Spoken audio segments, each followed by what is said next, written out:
खरं तर काँग्रेसचा भिवंडीचा वाद हा शरद पवारांच्या राष्ट्रवादी बरोबर आहे, पण तिकडे पवार मात्र आज बारामती दौऱ्यावर होते।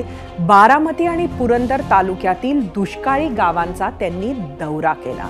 पवारांनी या दौऱ्यात त्यांना चाणाक्ष नेता का म्हटले जाते याचे दर्शन परत एकदा करवले।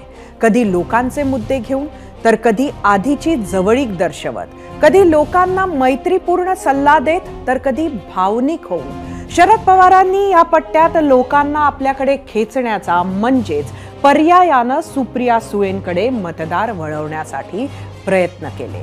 सुप्याकडे जाताना शेतीची पाहणी केली। उंडवडी कडेपठार गावात शरद पवारांवर जेसीबीच्या सहाय्यानं पुष्पवृष्टी करण्यात आली। उंडवडी इथला कार्यक्रम आटोपून सुप्याकडे जाताना वाटेत प्रत्येक गावात शरद पवारांचं जोरदार स्वागत केलं गेलं। या दौऱ्यात ठिकठिकाणी थांबून पवारांनी जिव्हाळा असणारी जुनी जाणती माणसांची खास भेट घेत मार्गक्रमण केले। पाणी पाहिजे असेल तर घड्याळाला मतदान करा असा दबाव टाकला जाईल अशी भीती गावकऱ्यांनी त्यांच्या समोर व्यक्त केली।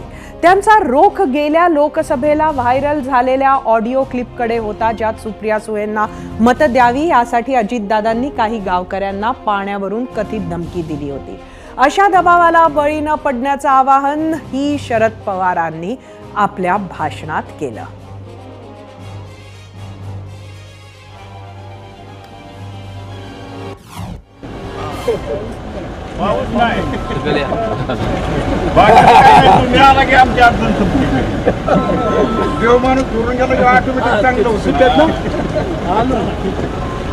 गेले 20 वर्ष मी एक निकाल घेतला।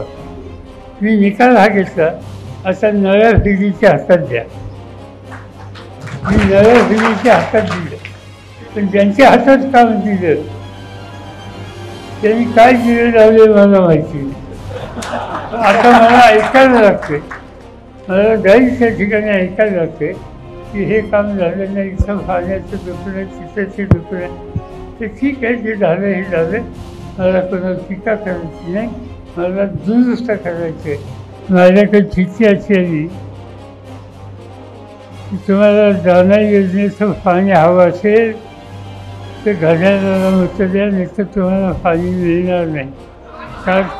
कारखान्याला ऊस पाहिजे असेल, जायचं असेल तर तुम्ही मताचा निकाल घ्या, गावाची विकास कामं बंद होतील असा दबाव आमच्या येतो। असं आहे की जे दबाव देतात, आणतात, दम देतात, त्यांना माहिती नाही त्यांना त्या जागेवर कुणी बसवलं आणि बसवणारा मी आहे की दुरुस्त कधी, तुम्ही त्याची चिंता करू नका, एवढंच त्या ठिकाणी सांगतो। जळगावमधील राजकारणात रोज नवीन घडामोडी सुरू असताना ज्येष्ठ नेते एकनाथ खडसे पुन्हा भाजप सोबत जाणार असल्यानं तिथली गणितं बदलली आहेत। खडसे राष्ट्रवादीचे आमदार, त्यांची सून रक्षा खडसे भाजपची खासदार आणि मुलगी रोहिणी खडसे शरद पवार गटाची महिला प्रदेशाध्यक्ष असं चित्र परवापर्यंत तरी होतं। खडसेंनी भाजप सोबत जाण्याचं ठरवल्यानंतर रोहिणी खडसे काय करणार असा प्रश्न होता। मात्र आपण शरद पवारांसोबतच राहणार असल्याचं त्यांनी स्पष्ट केलं। आज त्यांनी पुण्यात शरद पवारांची भेट घेतली। याच भेटीनंतर रोहिणी खडसेंनी काय प्रतिक्रिया दिली आणि रावेरची उमेदवारी उद्या घोषित करणार असल्याची माहितीही दिली। एबीपी माझा, उघडा डोळे बघा नीट।